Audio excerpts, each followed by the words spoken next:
I truly regret that so quickly this debate has been trivialised by the last speaker, sir, who likened the inhumane cruelty that pigs and hens are subjected to under the industrial farming practices that we're talking about tonight.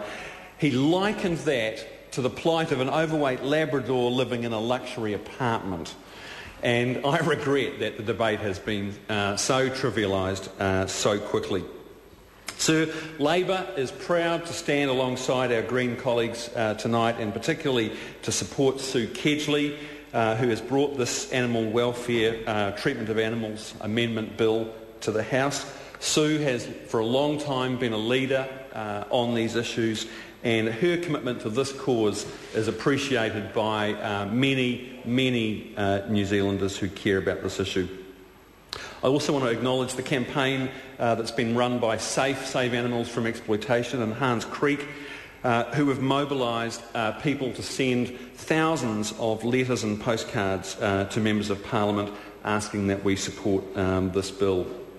The campaign to stop pigs being kept in crates and to stop hens being kept in battery cages looks to me like a campaign whose time has come. And I believe that New Zealanders are ready to support change in this area. The campaign has been helped particularly in recent times by Mike King, the former poster boy of the pork industry, who has since opened his eyes and turned against very inhumane farming practices. And he has been awakened to the realities of shocking farming practices that were put onto the television screens of New Zealanders, and I think have caused a sea change in public awareness and strength of feeling on this issue. And what the campaign exposed, with the help of Mike King, was horrific abuse of animals in the pork and egg industries. And following the images that were shown on TV, we heard from the national government promises that they would make a review of the Pig Welfare Code a top priority.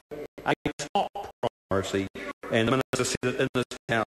But almost 18 months later, sir, they are still dragging their feet. And pigs continue to be subjected to the most inhumane treatment. So I say that is unforgivable. Labor supports this bill. We believe that the maltreatment of animals that this bill seeks to address is completely unacceptable and reflects poorly on our society. Secondly, sir, we believe that these industries must capture the high-value, high-end of the markets that they're in, and that means raising animals, raising eggs with high ethical standards. So the New Zealand beef, the best quality New Zealand beef and lamb, is sold in high-end outlets throughout the world to some of the richest and most discerning consumers. And one of the principal selling points of New Zealand beef and lamb internationally is that our beef and lamb are free range. That is an incredibly important part of the New Zealand brand. It has huge economic value for our nation, and it's high time that the egg-laying industry, sir, the egg-laying and pork industries followed the beef and lamb industry and protected the brand, sir.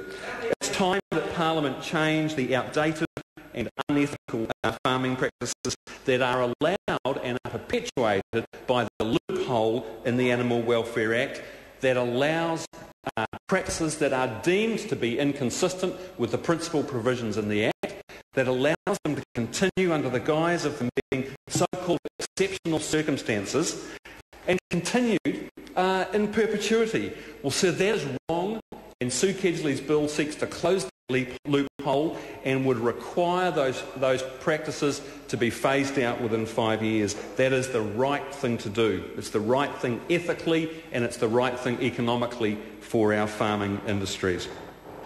The bill also clarifies practices that breach key sections of the Principal Act, and, sir, in line with international best practice, clarifies the definition of physical health and behavioural needs, including animals having freedom of movement, to express normal patterns of behaviour, such as being able to turn around and walk about, sir.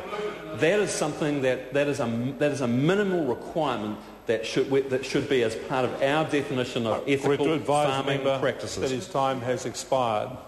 I call Colin King. Thank you, Mr. Speaker. It's